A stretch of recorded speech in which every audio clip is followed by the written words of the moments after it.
Not so long ago, it was hard to tell the cops from the crims on Sydney's notorious vice strip, the Golden Mile.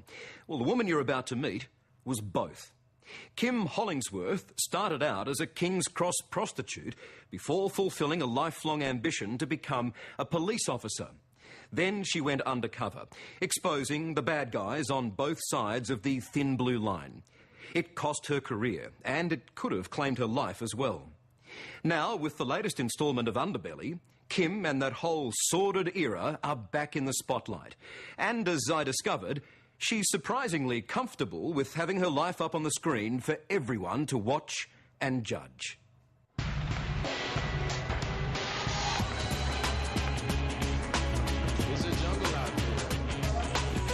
It doesn't get more sleazy, more sinful than King's Cross.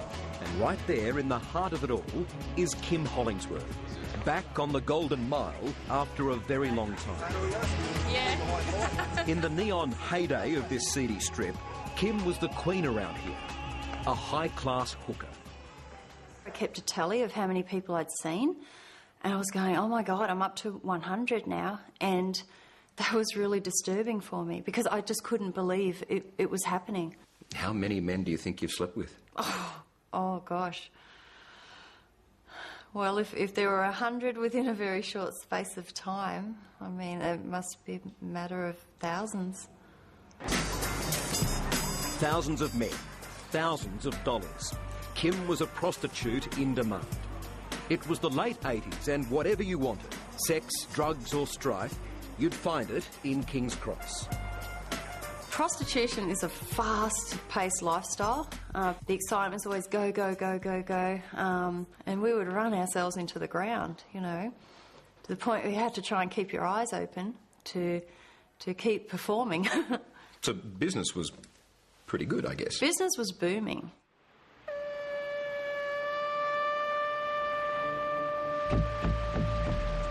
And business was booming for the notorious King's Cross Police. Corruption was rife. The local detectives only had to look out of their window from the cop shop here in the heart of the Cross to see it all. Drugs, gambling, brothels. But the boys in blue turned a blind eye as long as they got their piece of the action. They ruled the Cross. They ruled the Cross, definitely. They ruled the street girls on the Cross. But there's a remarkable twist in Kim's tale. In spite of all the corruption and dodgy cops she experienced firsthand, believe it or not, she quit prostitution and joined the police force. And it wouldn't be long before Kim was working undercover as a police whistleblower. I reported corruption. I did the right thing. I didn't survive, but those who did the wrong thing, a lot of them are still there.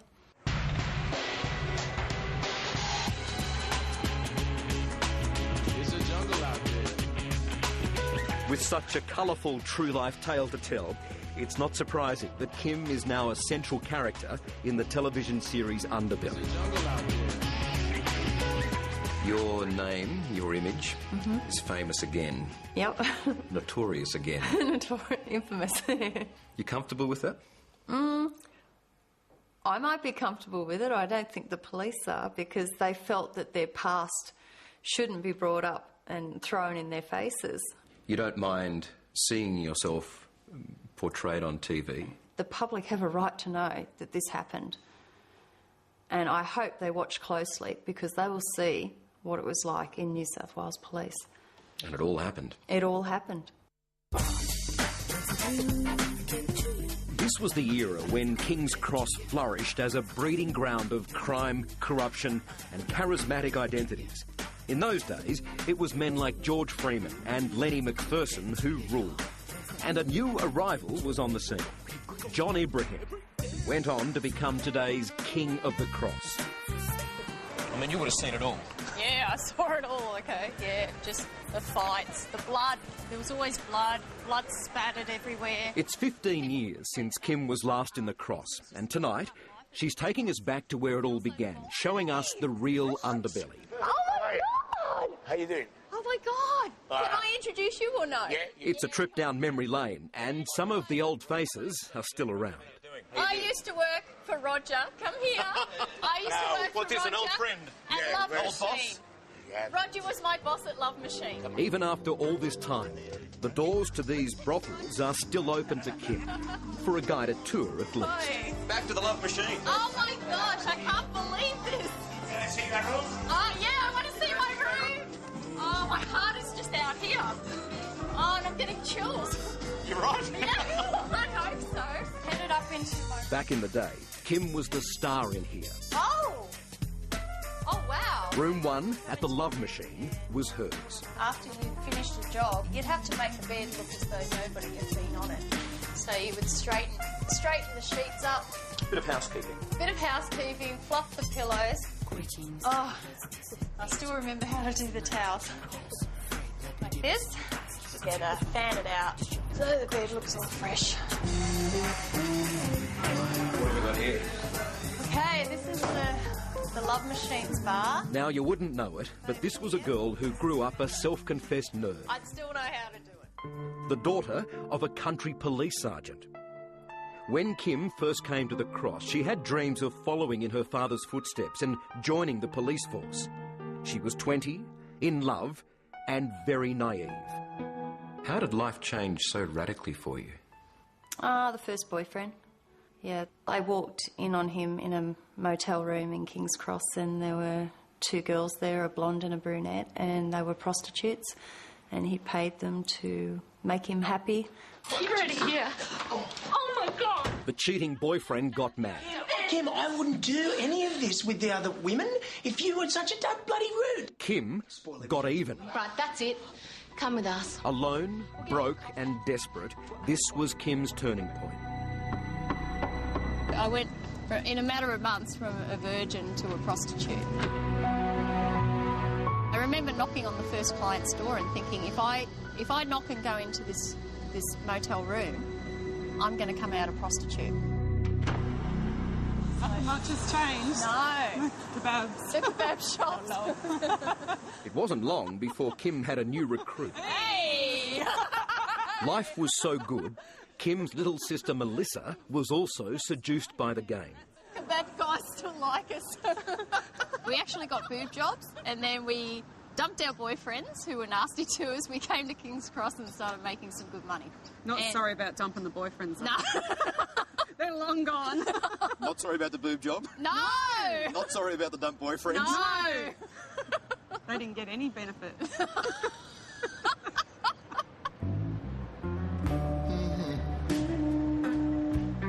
Where are we here? This is 169 Victoria Street, King's Cross, which is the Golden Apple. Take me down, I'll follow you. Okay. It was at this famous brothel, the Golden Apple, where Kim and Melissa first came into contact with corrupt police in King's Cross. Local cops unashamedly enjoying all the perks that their job had to offer. I saw enough that went on here, and yeah, it was just a load of guns on the ground, just carelessly tossed aside because they were busting to get into the spa and relax. And the police certainly knew how to have a good time. Kim was soon recruited as their #1 crowd pleaser, stripping at more than 30 private police functions that they like to call fundraisers, often in front of 300 officers. If you don't mind, could I ask some detail? Was it just a strip show? Oh, no. No, and then, I mean, if it were just a strip show, I don't think they would have hired us, you know. They wanted the goods afterwards. They wanted dessert. But for all that repulsed her about her clients, ironically, at this time, Kim was desperately trying to get into the police academy. Why, after everything you'd been through with them, you still wanted to be one of them? Yeah, I want to be a good one. I mean, I guess I had good role models as a child in that I saw good police, like my father and... You didn't think they were all bad? No, I didn't think they were all bad. Her dream came true in 1995 when she was accepted into the police academy. This is Kim when we first met her on 60 Minutes, proud to wear the blue uniform. I couldn't believe it. I was so excited. I just went, yes, finally my life is going to be what I planned it to be. How long did that happiness last? Short-lived happiness, because the students and the senior police instructors there would make indecent approaches towards me to try and keep me in prostitution. So life in the academy was a bit like life in the brothel. It was worse. Kim joined the New South Wales Force at its most tumultuous time in history. Inquiry of corruption within the police service. The Wood Royal Commission was blowing police corruption wide open. King's Cross detective Chuck Fowler had just been exposed in a sting by an equally corrupt cop, Trevor Haken. Before long, Kim was also recruited by the Commission to nail a bent detective on the take from brothels. She named 20 cops linked to the sex industry. 2 months later, she was sacked. I was sacked before the ones I blew the whistle on. I don't think the police wanted to give a prostitute credit for naming corrupt police. So you went from prostitute to trainee police officer, whistleblower, Yep. undercover agent. Yep. Then where'd you end up? Supposedly witness protection, which was a farce. It was a joke. What did you end up doing? The Royal Commission officer told me which brothel to go to work in. And you did? I had to. I had to. I had no money. For 10 long years, she was in and out of court, challenging the force to get her job back. It took a huge toll. Kim slid into depression, and her appearances at court became increasingly bizarre, often turning up with her pet rat. I wasn't happy at all. I was morbid, depressed, crying all the time, nightmares, huge nightmares. Come on! That's a voice.